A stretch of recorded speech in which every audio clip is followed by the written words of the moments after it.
Magandang gabi po sa inyong lahat. At patuloy na ano, Oh, anong nangyari ngayon sa rally ngayon? Wala na. Ah, mulat na yung mga tao sa katotohanan. Yan lang ang ibig sabihin niyan.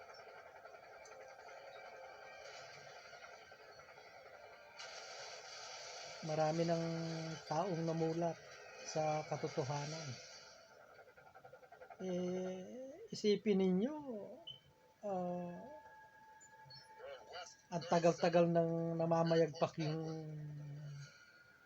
corruption sa bansa natin. Nung panahon ni Duterte mismo, sinasabi niya yung ang talagang corruption yung sa flood control, yung Ghost Project. Siya mismo yung nagsasabi. May ginawa ba siya? May napakulong ba siya? Kung hindi yung presidente natin ngayon, baka ngayon tulog pa rin tayo.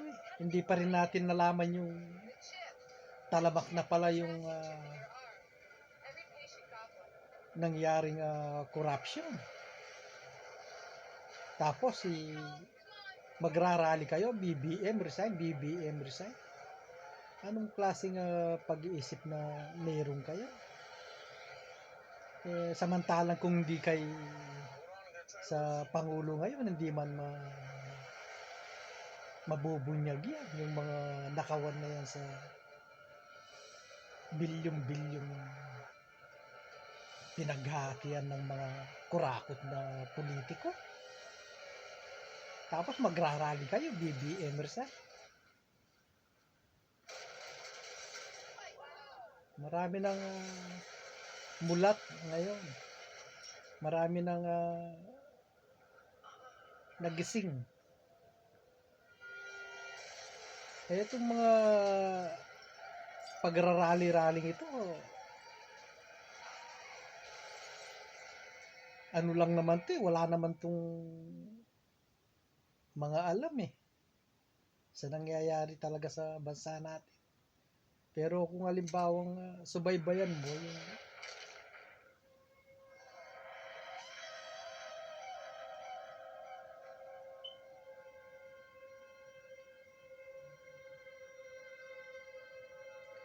basta dyan, may sangkot pa dyan.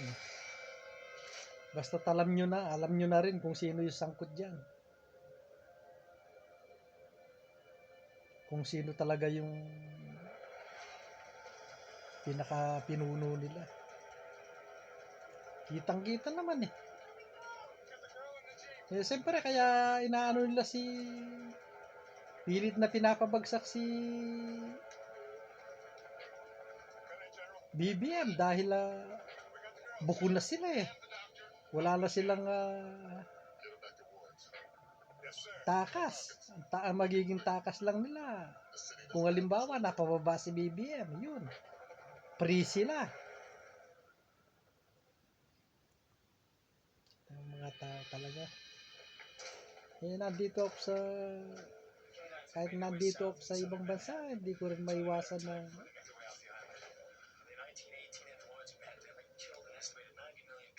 magkomento dahil dyan sa nangyayari sa kaguluhan sa bansa natin.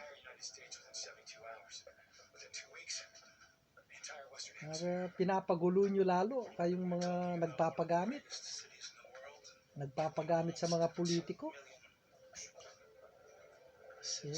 Kahit sino naman, wala namang hindi galit sa corruption. Ang inaano ko lang, but si BBM na yung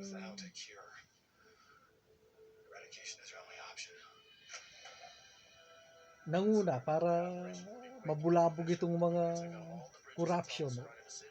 Magrarally kayo, siya pang sinisising nyo. Tapos mag-isip-isip naman kayo. para umayos na yung bansa natin. Yan, ngayon, mag-rally kayo pag dating ng panahon na walang nakulong. Yun, pwede kayong...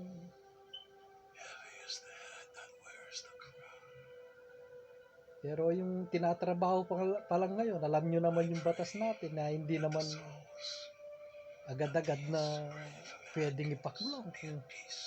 Siyempre, mag-iipon pa ng mga ebidensya.